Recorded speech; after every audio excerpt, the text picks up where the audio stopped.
join this book, a Banned Books book club, where we, Nicolle and Eden, read a banned or challenged book twice a month and discuss its meaning, impact, and censorship to make it more accessible for all readers. This week's book is Me and Earl and the Dying Girl by Jessie Andrews, which was published in 2012, and I loved it. I loved it too.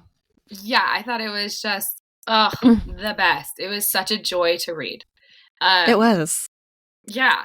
Eden and I have a cute history with this book. It's not that cute, actually. It's not really a Mostly we just went to see we just saw the movie together. Yeah, when it came out. Theaters. Yeah, with our friend Danny Blade. Oh yeah. Yeah. Hey Danny. Hey Danny. Sure, he's listening. I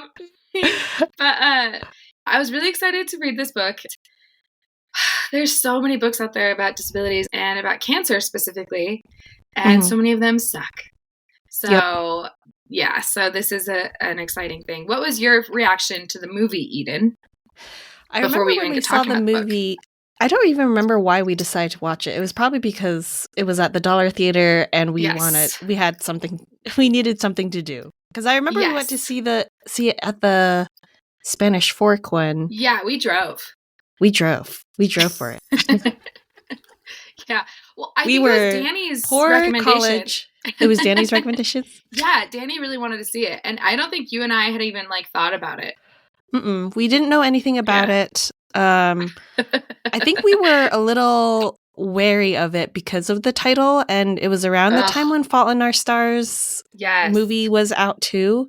Yes. So both of us were kind of wary of it. But I remember sitting there with tears coming down my face at the end of the movie and just thinking, wow, I feel so refreshed. There's something about the way, it was just an excellent movie. The way it was paced and everything, all the acting and all of that. And it didn't feel like it was a manic pixie dying cancer girl story. No. It very much had it was like a coming of age story for Greg, as someone who just purposefully disconnects from people. Yeah. Yeah. It was, I felt the same way. I walked out. Also, we'll note, we don't have a guest on this episode. It's just me. We don't. Eden, it's just, which is kind of intimate. The context of me seeing that movie was the exact same thing as Eden. When Fault in Our Stars came out, I read it. I remember I was traveling for a job I did, which was buying back books from college students. And I was at this hotel and I read Fault in Our Stars. And I remember just being this is so stupid. I mean, loves Fault in Our Stars. Please message us. We would love to talk to you about it because I want my mind to be changed. I'm really open to having my mind changed. I don't like carrying this bitterness, but I was just this is just a walk to remember, more modern, without Switchfoot. And then there were just so many things where I was this is not accurate at all. This is so stupid. Cancer was their whole personality. It's Augustus, everything. He's Cancer. They were throwing that around like it was their zodiac sign, Yeah. He's a Cancer. Yeah. And it was also part of their sex appeal with each other because it was there's so much strength in their Cancer. There's so much humanity in their Cancer. And it's no, diseases are ugly and horrible, whatever. Anyways, whatever. That's all I have to say. So I came into that movie being this is going to be so stupid. I walked out, same as Eden, tears going down my face, being this is how illness should be written. And this is how those experiences should be written. I wanted to read this book, and then I never did until it was on our list. So thank you for challenging it and banning it, so we got to read it. So pushed us to read it, rather. Oh, man. We should do a summary, and I could do that really quick. Yeah, go ahead. So Me and Earl and the Dying Girl is about the me, who is Greg. Greg is a kid who is just trying to survive high school by not really finding a place for himself. He doesn't have a lot of external obstacles in his life. There are a lot of self-inflicted ones, just internal, of just like self-deprecating, calling himself fat, calling himself like really awkward and all of that. But he says that he doesn't have friends. And Earl is a guy that he calls his coworker because they make homemade movies together. And Earl is from the rough part of town. He is Black. He very much has a lot of those external obstacles in his life. And then there is the dying girl, Rachel, who Greg and Rachel went on like cute little middle school dates when they were in Hebrew school. Yeah. I almost Before said their bar mitzvahs Torah and school. bar mitzvahs. Torah school. Yeah. Hebrew school. But she is diagnosed with leukemia. And even though they haven't talked in a while, Greg is such a passive character that his mom pushes him to befriend Rachel. It's like, look, like think about the good that you can bring into her life in these last like this rough time for her, which feels very realistic. Like I could see any teenager, right? Like if you weren't actually friends with them, but like you were in the same circles years ago, your mom would be like, "Hey, go knock on their door, make sure they're okay." Yeah. And so it's like a really awkward friendship between Greg and Rachel because they're like, "Oh, we haven't talked in years." And she's like, "Are you only talking to me because I have cancer?" He's like, "Oh no." But he's also kind of like, yeah. But they strike up a friendship, and it's just about Greg navigating Rachel navigating cancer. But even still, it is, you don't get that much from Rachel because you are still through like Greg's lens. And even then, it's like, and the way that they interact with each other is through making these like homemade videos. And the big crux, like the big challenge in the thing is, will Greg go to college and go to film school or not? Does he think he's good enough? Because he doesn't think he's good enough. These things are only for him. He doesn't share them with anyone. His films that he makes with Earl become kind of like a symbol of how he interacts with the world because it's very private. And then the dying girl, Rachel, she kind of forces people, she like shares these videos and she forces Greg out of his shell, and it's very uncomfortable, and he gets really mad at her. It's not like a romantic, beautiful thing. It's very complicated. Even after she's dead, he's still figuring out like, how do I go to film school because of Rachel? Is this because of her? Am I doing the stuff for her? Am I doing stuff for me? Or does anything have meaning? Because Rachel's life really didn't have meaning and she died, and yet now it's over. And she didn't do anything fabulous. He doesn't romanticize their friendship more than it was, but it is interesting to see that him choosing to be friends with her forces him to actually interact with life in a sincere way. And you see that struggle, whereas Earl seems like he is absolutely sincere in every way he interacts with life. Like he's ultra passionate. It's really fired up. It's really sad. He's super nice to Rachel. He actually is the first one to do kind things for her when she's in the hospital. Greg has to be like kind of pushed. And Earl is like, to use the word again, a foil to Greg and helps Greg realize like, just because someone dies doesn't mean you make your life about them. You still have to live your own life. Like someone dying doesn't dictate your choices now. That's stupid. Like they really throw the whole concept of romanticized cancer on its head and acknowledge that like cancer was just ugly and annoying, and it was horrible. But Greg still has to figure out how to live life, but this time he has to figure out how to live it with his heart open to people. Yeah. And without being so passive. Like Earl was the one who shared their videos with Rachel. Yeah. And the fact that Greg doesn't even call Earl his friend. Oh my gosh, Greg was such a little div. He reminds me of, we're going to use this word. We use this word all the time. He's the quintessential banter boy. Yep. Once again, to quote the 2000s ABK, but he believes that he doesn't belong in the space that he's living in. He thinks he's better than everybody else. There's a level of ego that's way higher. He also, like the way he talks about women even is so misogynistic. He's always talking about these, like his fellow students' breasts and the girls he thinks are so hot. And he like almost uses Rachel to get with these girls, even though he knows he's like the nerd and he's chubby and he doesn't have anybody, you know, like he puts himself down while also using Rachel to get to these people. Yeah. And to have like false shared like intimate secrets or like emotions with these hot big busted busty these hot busty teenage girls. Yeah. Those big busties. Yeah, he's like the worst, but it's very real, and he just overthinks everything, and that's probably why he stays on his own, is because he's overthought everything so extremely. He's overthought everything, and like he even has to confront like, oh, Rachel might not go to college and she's encouraging me to go to college. And just like him playing down the importance of college and everything. He's like, well, I don't know if college is for me and blah, blah, blah. And it's like, where do you want to go to college? And Rachel like just looks at daggers at him and is like, what do you mean? Like, I'm dying. Like, I've stopped treatment, Greg. Yeah. Yeah. That's another thing. Like, they don't, and something that like I think the movie is a great. Oh yeah. Like just a fantastic movie.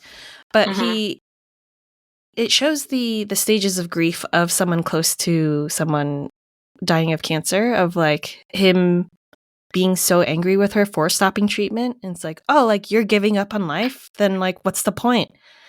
It doesn't romanticize like, oh, like this poor sick kid she's a trooper and she's going to keep fighting. It's like, no, like it's painful and it's hard. And there's no meaning to whether or not she decides to fight it or she decides not to. Like it's her choice. And yeah, we see how the people around her deal with that, like even with her mother and all of that. Yeah, at one point her mom even says something along the lines that Rachel was never a strong kid. She was never a tough kid. So she couldn't be expected to want to keep fighting through it. And like you can tell that the mom is going through it, because she's almost using Greg. Every time Greg comes over, the mom just kind of says stuff and you don't know if she wants Greg to respond or if the mom is just like using Greg as just ears for her own thoughts. Because if my mom said that about me, if I had chosen not to go through treatment, I would be like, this is the tougher choice. This is what Gandalf said to Pippin.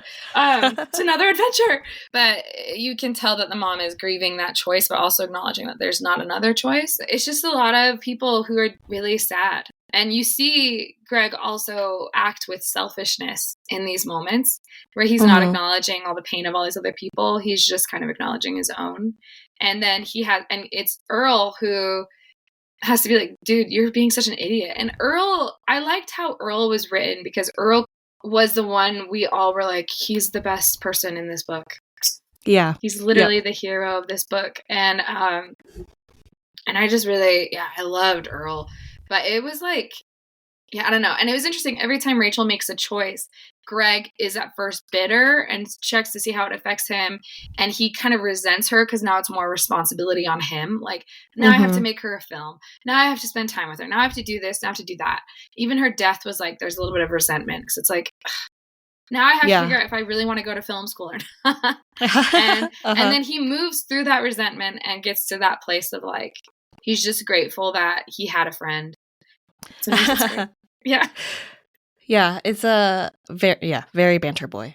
But Earl is like, Earl kind of guides Greg through that, and Earl didn't ask for it, but like he just like points out how selfish Greg has been and is being, and is not afraid to basically fight Greg and punch him. And be like, hey, you're being really stupid and selfish. Yeah. This girl is dying. And all you can do is think about yourself. I was going to say, I do think that they did romanticize his poverty a little bit, though. Jesse Andrews did. It was like, because Greg grew up in like an affluent home with like 2 academic parents and like yada, yada, yada, yada. Earl had to have the opposite, where he had like loads of siblings, a really toxic parent situation, inconsistent parenting and poverty and a lot of other things like that. And just like, it did feel like they went really hard, but also maybe that's why Greg could feel like he could be safe with Earl because he was so different from him. I don't know, but I'm always nervous when a white writer has a person of color be a best friend who has a lot of the stereotypes that are used to discriminate against said person of color. And but still within that framework though, Earl still came out as like the coolest. Yeah. The most helpful and the wisest of them all. Yeah. And it might be, romanticizing that poverty kind of in another... Brings wisdom, yeah. Yeah, poverty brings wisdom. It's like, no, and poverty true just happiness. Sucks. Yeah. Yeah. But if anything, it actually made me think about Greg's mom. Because Greg mentioned how Earl had disappeared for a few months, probably dealing drugs, and then ended up stopping that. But the fact that like Greg's mom, like just the highlighting maybe some internalized racism on her part. Yeah. Of just like her pushing Greg to be friends with Rachel when she's dying, but not Earl when he disappeared. And like Earl was over at their house often making these silly movies. And seeing that like this is Greg's only friend that he's brought home from school. Like, oh, you're not going to have Greg check up on Earl? Like, or you're not going to check up on Earl? And you're only interested in like this girl who is dying of cancer? And who so belongs to I your think like congregation because her mom was in her church congregation. Yeah, exactly. And it kind of shows, even though this itself is not like a typical romanticizing cancer, but there are characters in it, like Greg's mom, who is in a way romantic. Like, absolutely. Oh, this is the opportunity for you to do something good with your life. Where they had Earl this whole time. Like, they could have provided him with like a really nice, safe environment, a safe place to escape from hardships. Yeah. But I'm kind of glad they didn't do that, though. I'm glad that they didn't use Earl like that, because I think it would have been too white savior-y for me. Like, reading it would have blended into that. And I think that Jesse Andrews, the author, was prepping us for this to be like this romantic, like, because the background is that Greg and Rachel had like a flirtation at Hebrew school. So the mom was setting them up to hang out again. So we as the reader are getting prepared for like this very romantic cancer story. Yeah. You know, a very walk to remember thing. And it falls flat on its face immediately the second Greg walks into the room, and it never picks back up. But I think like if they had done that whole Earl bit, it would have just been the movie The Blind Side. And and that would turn out to be a scam. Yeah, that turned out to be awesome. And so I don't know. This is a question I guess I have, is like, how do you write characters who do live in these stereotypical settings, but you still give them heart and you give them autonomy and all these things? How do you write them without highlighting that? Because like, I don't feel like Earl had to go deal drugs, but maybe that is a true thing for Earl. I don't know. Like in the book Mouse, the graphic novel we read, people were like, you shouldn't write your dad as so tight miserly with money. Because that is such a stereotype of Jewish men. And he was like, but my dad was, so you need to deal with that. And I don't know, like, so that's a question I have for today's writers, is like, at what point are you like, okay, I'm not going to feed into that stereotype? And then at another point, are you going to be like, no, this is how the story is? Because Earl doesn't quite lean into that stereotype, but he also does lean into that, like, through his poverty and his hardship, he is the wisest and finds happiness within, so like, I don't know. And even the food, Eden, I was curious how you felt about how they wrote about the different ethnic foods that the dad would bring back from like Whole Foods and stuff. So one of the things was like, so the dad is like on sabbatical for his anthropology, whatever teaching he does. And he'd bring back like really specific ethnic foods from like Whole Foods or from like different farmers markets. And they'd just be in the fridge and no one liked them. It smelled so bad. They really made like a whole the whole thing about it.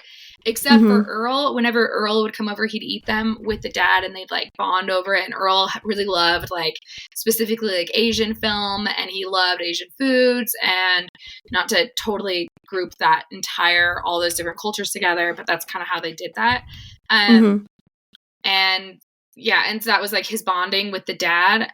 I don't know. I thought it was fun, and I thought it was cute, and I thought it was very real. I was like, yeah, but the way that they talked about these different foods was like so offensive at certain points, and I was like, is this 2012 or?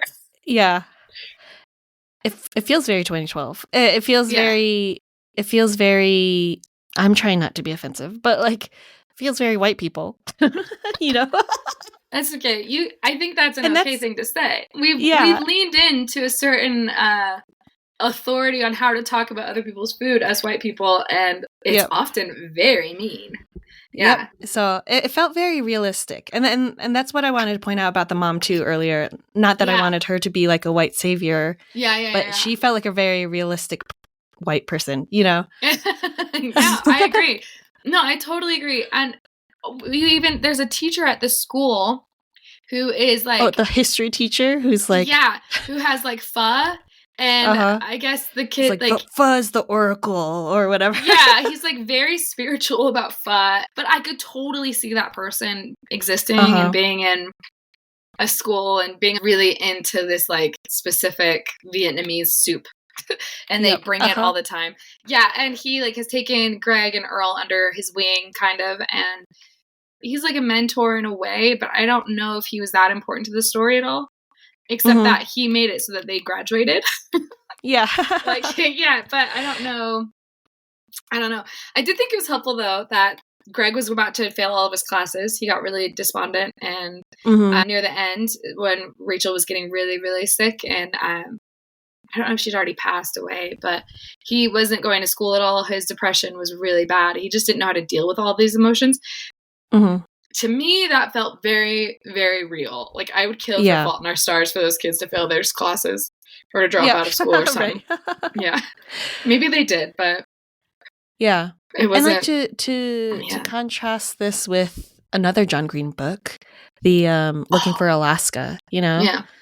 We talked about how it felt kind of rushed, the end of Looking for Alaska, how he like came to these conclusions really quick.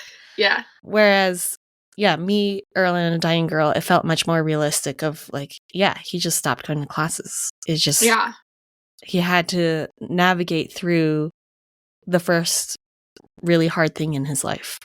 I remember when my sister we found out that she had kidney failure, and she was rushed to the hospital, and I was a senior in high school, and she went to the ER or the ED, the emergency department. And we like genuinely didn't know if she was going to make it. And my parents left and I was home alone. And I remember going to school the next day because I didn't know what else to do. And I barely made it through the first 2 hours. I just bawled for 2 hours straight. I finally went home, and then my grandparents came over. And I remember that whole rest of that week is like a blur, because I'd show up sometimes for school if I like couldn't handle being alone, because I was just alone at the house. And then I'd have friends of mine drive with me to the hospital, or I'd go with my grandparents to the hospital to visit Karina. But it was such a blur. Like, I don't know how I managed. Like, there were so many things that got completely left out of that senior year. Like, I was supposed to audition for All State Jazz Choir. Did not prepare at all for that audition. Showed up, hid in the bathroom the whole time. So I was like, I didn't prepare, because I just didn't even think about doing it, you know? But like, thinking about that, like, there were just so many moments where I was like, how was I not even like present? I should have, everyone else was practicing for the last 6 months. I didn't do anything. And it was a miracle that I survived. I showed up, and one of my teachers was like, where have you been for the last 2 weeks? And I was like, my sister's been in the hospital. And they were like, oh, okay. I even ended up like cheating on something because like I just wasn't present. Like, I just had to get stuff done. My senior year was a mess. And I think that is just, as someone who loves someone who's ill, I cannot imagine being in that situation. So when they wrote about Greg not being able to cope, that was so real to me, because I don't know. And those feelings of like confusion, I didn't learn anything beautiful during that time. I didn't grasp anything beautiful about the meaning of life. I didn't, nothing like that came to me at all. And then I came and met Eden freshman year of college after that. But like, yeah, so something great came out of it. But that would have happened without Karina getting sick. Yeah, it would. I'm going to create that. But that's like how a lot of writers are, is they're like, but then this beautiful silver lining happened. It's like, that could have happened without that person getting sick. Like, those things are not related. That's not related at all. That person could have been alive. I truly hate the romanticization, because I think it makes us take illness less seriously. And it takes away the empathy and compassion we have for people who are in those situations. Because it's like, well, at least they're going to get something beautiful out of this. They're going to learn something beautiful. No, there is no silver lining when someone is sick. There's no rhyme or reason to it. It's just sometimes our bodies fail us. And that's just what living on Earth is like. That's what being human is. Yeah. Yeah. Yeah. And we shouldn't attach meaning to it. Like, kind of like Mouse too, just like people trying to attach meaning to survivors. Yeah, attaching meaning to an awful thing that's just happening to your body just because, and cells are growing too fast, or, yeah. Something just isn't working and we don't know why. You cannot control it. And that's the nature of life. Like, the world of health problems, the world of being sick is so much more complex and nuanced than A Walk to Remember, even though we love that movie, and A Fault in Our Stars. And this book, I think, scratched the surface of that. And I was so grateful. I was so relieved, because I was like, yeah, I would be happy to have this book and some Joan Didion work, like The Year of Magical Thinking, scratched the surface on people dying, which was like, in a very realistic way, that I was just so grateful. So thank you so much, Jesse Andrews, for... Yeah. I think it's like such an important book for YA. Like, I feel like a lot of meaning books come for adults, but like this is such a realistic, helpful way for young adults who might be going through similar things, or who might not even be going through similar things, just to have the empathy and understanding of what it could be like to experience death. Yeah. And with today's suicide rates, I think a lot of teenagers, more so than ever before, or maybe it's just today's transparency about death and suicide, are experiencing grief and loss. I mean, in high school was the first time I lost a friend to death, and so to suicide specifically.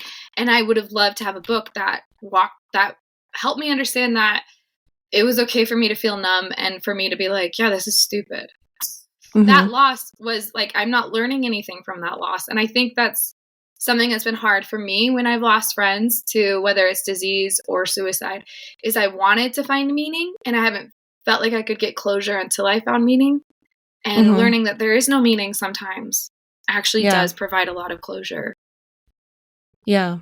There's the unhelpful mantras that people often say to others, like, like, this happened for a reason, or God needed an extra angel. Yeah. It's just, like, those are not helpful. One. Yeah. No. The absolute worst. Because, like, did he though? I gotta look up this one book that I read that was really fantastic. The book is called When Bad Things Happen to Good People, and it's written by Harold S. Kushner, who is a rabbi, who his 3-year-old son was diagnosed with a degenerative disease. This book was just basically walking through him trying to find meaning, but realizing there is no meaning behind his son having this disease. Yeah. And so he actually offers like really helpful phrases and terms to use to talk to people in times of consolation. And so like he specifically points out like, hey, this is not helpful to say, well, these things happen for a reason. It's like, no, you're telling me that my 3-year-old son, who his life expectancy will be in the teens, that's happening for a reason, that it's going to make me a better person. No, I would kill to have more time with my son than to have this so-called meaning in my life. Yeah. And why do you have to have it, not other people? That's the question. I'm always like, why? Why me? Yeah. It's a great book. I want to read that. That's a good recommendation. That'd be helpful. I think a lot about this. I don't think that there's meaning attached to suffering. I don't think if you suffer more, you have better meaning. I do think, though, to use Man's Search for Meaning, the Viktor Frankl book, because he's a Holocaust survivor and he talks about how he found meaning through the Holocaust. I think you can find meaning by seeking life and by still choosing to wake up in the morning and get dressed and live and be involved with other people. I think that there can become a lot of meaning in living and trying to live well and kindly with compassion. And I think that gets misconstrued with finding meaning in suffering. But I do think I think suffering can build compassion for those who are like, well, I did learn a lot through my suffering. Absolutely you did. All of us do. But the suffering I don't think is necessary. I don't think the suffering we inflict on other people is necessary for their own learning. Yeah. And to tie it back to the book, like Earl has that monologue at the end of just like, hey, you need to keep living. You can't just stop living for yourself. You need to show up for people. You need to show up for yourself. You can't make decisions based on what Rachel wanted. You have to decide for yourself and stop being such a passive person in your life and be more active. Yeah. And I think... And choosing, like you said, choosing life and continuing to live. Yeah. I think, and that what's beautiful is, at the end of the book, he is wrestling with that question. How does he memorialize Rachel and how does he live? Do you think you'd be friends with any of these people in real life? Including the mothers. Good. Yeah. And the fun, obsessed teacher. I think I'd be so weirded out by the obsessed teacher. Oh, for sure. He had all those like mantras, like that's a real truth or whatever. I don't remember. Do you remember that? He has like the makeup of like someone who would definitely cross boundaries with his female students. I'm sorry. I'm not saying he did, but it's like always those guys who are like, who think that they are doing like the best good that always cross boundaries and don't realize it. And are like, but that wasn't my intention. And it's like, dude, rein it in. Yeah, I think to a degree, I feel like I related to Greg in a lot of ways. Whoa! In the passivity, in the not taking like an active part in my life. I often had to be pushed to do things in school, or I was putting mental limitations on myself, like fake limitations on myself because of who I thought I was. Whether that came from like poor self-esteem or just not having the introspection to recognize my own strengths. And there were a few times, I think that one teacher did tell Greg, like, hey, like high school feels like everything right now, but like wait till college, because college is where you find yourself and yada, yada, yada. And that was the case for me of just like coming to college, having the ability to just being exposed to more ideas and having more reflections of seeing mirrors of myself and being like, oh, like I'm starting to recognize those strengths in myself now. Yeah. Wow, that's interesting. I just remember a lot of report cards that said reluctant to participate. Like even now I still feel like a Greg where I am very much like surface level with a lot of groups in my life. Yeah. And you're just my coworker, so. Gosh, I was hoping we were going to establish that. I was hoping I was going to really learn my value to you. Cool. I didn't think you were one of my best friends. You're just a coworker. Cool. You're right. But yeah, like college is where I came to like having close friends and like best friends and stuff like that, where previously and even now I still have just like people who are on the outskirts and like I can talk to very easily and very approachable, I've been told. Absolutely.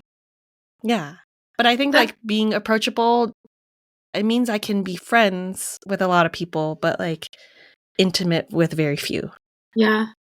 But I do see what you're saying with Greg too, because he was very approachable. Everyone could like make jokes with him. Everyone could like engage with him. But the second they like got too close with him, he'd like freak out. Like there was a part where a theater guy was like identifying with Greg or something, and Greg was like, "I'm not a theater person," and he like really panicked because he like didn't want to be in that clique. He was very afraid of being a part of cliques. I do think though that like as we get older, choosing who we want to be intimately acquainted with and not, I wonder if that's like feeling passive in that, or if you're feeling active, like you're the one choosing to be close with all these groups, or if you feel like it's more of a passive thing. Yeah. I think it feels more active as I'm growing up. Yeah. Whereas in high school, I felt more passive of just, like I remember talking to my Greg, my spouse Greg, where I'm just like, I think in high school, I was just a closet theater kid. And I wish I was in theater, but I was too shy and like didn't want to be associated with theater kids. Right. Where watching theater camp, I was like, I kind of wish I did that. I kind of wish I'd went to theater camp and like had those moments of being attached to any sort of intense branding in high school really stressed me out too. Like the theater thing, I participated in theater, but I didn't tell anyone. And I would be really choosy about which plays I would audition for because I like wanted to make sure I wasn't a regular, which is so silly because what else was I doing? And because the branding was so intense for me. Whereas and I felt that way about a lot of the activities where I was like, I'm not part of that branding. I can't. I can't have that on me. On my, that's interesting. I don't think I identify with any of the characters, to be honest. Probably mostly his mom, where I'm like nosy about things like that. And I'd probably just like very much, because I want my son to look good, I'd be like, you should go hang out with Rachel. Maybe you'll change her life. Maybe you'll fix it. I could totally see myself doing that if I'm not careful, which is so scary. But I think I'm like a lot of the cliche white people stuff, even the dad with his like ethnic foods. I was like, that's so me if I'm not careful. I've gotta watch myself. So that was a good mirror for me to be like, cringe. What's interesting also is this book had a lot of raving reviews when it was released and a lot of mixed reviews. A lot of people felt like Jesse Andrews was trying to be funny and sad at the same time, that it was too conflicting. Which I agree. There were times when I was like, just be quiet. And there are other times when I was like, oh, this totally works because this kid clearly doesn't know how to let himself be sad. So he's ending everything with like a little joke.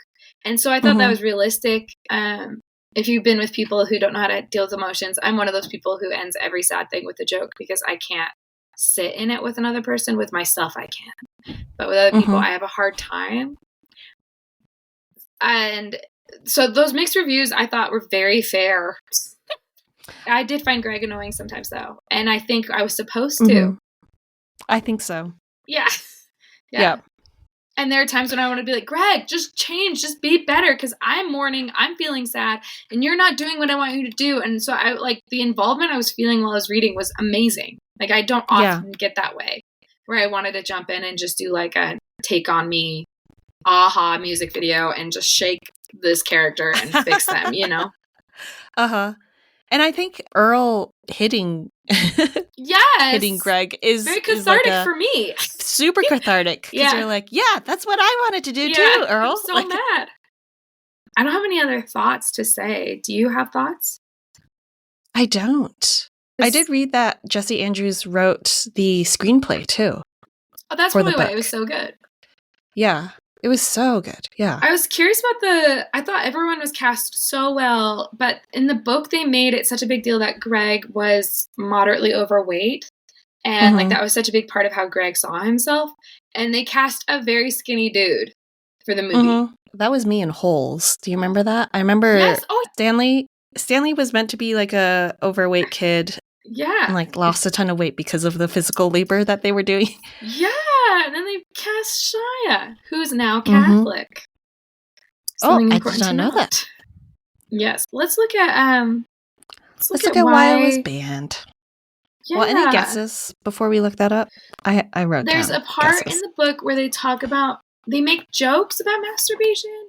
I hate when teenage boys talk about that, but talked about that. They also made a lot of sexual jokes.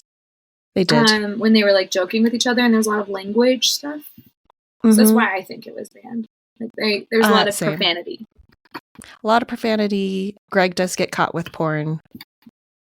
Oh yeah, that was awkward. Super awkward. I could never be a parent. That's what I'm learning. No, yeah. Well, as a parent, just don't let them have computers in their room, and you can avoid a lot of awkward things. I think. Yes. Or phones, then. Yeah, phones. I think. Yeah, we have a. I know my child's only 3, but we have a no screens rule in her bedroom. Oh, I love that we rule. Will carry on through the rest of her life. I love that. The ALA said Me and Earl and the Dying Girl was the 7th most banned and challenged book in 2021. So recently, 11 years after. Or 9 years after. And tied for the 10th most banned and challenged book of 2022. In late 2023, the book was removed from 20 library shelves in Georgia. Wow. The school district said that they presented highly inappropriate, sexually explicit content. The Cobb County Association of Educators said that media specialists were being interviewed about when and why they had bought the books, and that the interviews may be a prelude to being fired. Oh my gosh. Goodness. She said it's costing people's jobs. Like, it's one thing to be like, hey, we have a new set of guidelines for this library or for our county about what books are allowed. So just FYI. But it's just saying, like, everything that's happened in the past, you're all guilty for, even though we didn't even have those rules. Like, you can't just make up new rules and then fire people retrospectively. Is that the word? Right. There's this article in the Brunswick News, originally written in the Atlanta Journal-Constitution, but it talks about this banning, and I guess that it started with Lassiter High School removing the Scarlet Letter. And the reason why they said it was removed was just because they had so many old copies. So they were renovating the library with newer copies of classics. But that's like really confusing. And it also said that they're taking out books that just aren't often used by students, which I think is like a school library. There's limited space. You want the books to be the books that kids are reading. But it's really interesting because the books that they're choosing, it's very sneaky because the books they're choosing to remove are books that are also cited by the same institution as having like too much adultery and stuff like that. So, but it's the same group that is taking out the Me, Earl, and the Dying Girl because of its sexual explicitness. So that it's just a mess. It feels like a very messy conversation. I'd like to sit down because I don't like this is unclear even then. This article, is it being taken out because no one's reading it and you're just saying also it's sexually explicit, or is it being taken out because it's sexually explicit and then you're using the reference that like, well, no one rented it in the last 2 weeks. Borrowed it in the last 2 weeks. Like, so I don't know. These interviews make it sound like so I'm confused and I don't know how it's being reported. That's the thing. I'm so curious. Not that I'm giving everyone the benefit of the doubt, but I'm like, yeah, it's totally reasonable to modernize your school library and make sure it has all the books that kids want to read. But also it's like, I don't know, that's complicated. And no one's actually having sex in it. They're just teenage boys talking and being gross. Which is why Nicolle teenage boys are never dated anyone in high school. Also, no one really asked her, but also she never really dated in high school. I was too busy pretending not to be in school plays. Well, now my mind is on that where like a boy might have asked you out to go see the school play, and you're like, "Oh, I can't." And then you do that switcheroo where you're on stage, but then I've got to use the bathroom. Switch into my makeup, stage makeup. That was exactly what happened all throughout high school, Eden. You have no idea. You have no idea what I went through. A big takeaway for me is when someone is sick or when someone's going through insurmountable loss, don't give them those like empty platitudes. Just give them that I'm so sorry and hug. And that's the simplest thing. That's pretty much all they is all that matters. Just being seen when you're going through something hard is all that matters. And I would love if any of our listeners wanted to share what they, either on our Instagram post of this episode or or via email, or Facebook, whatever, just share what words you like to hear so we can put together like a list of like to help people kind of know a little, not a script, but just a guide on how to, what words to say when comforting people. Yeah. And I'll post a link to the When Bad Things Happen to Good People book. Yes. I'm putting that in my Goodreads list of what to read. Yeah. Okay, cool. All right. Thanks, everyone. Thank you, everyone.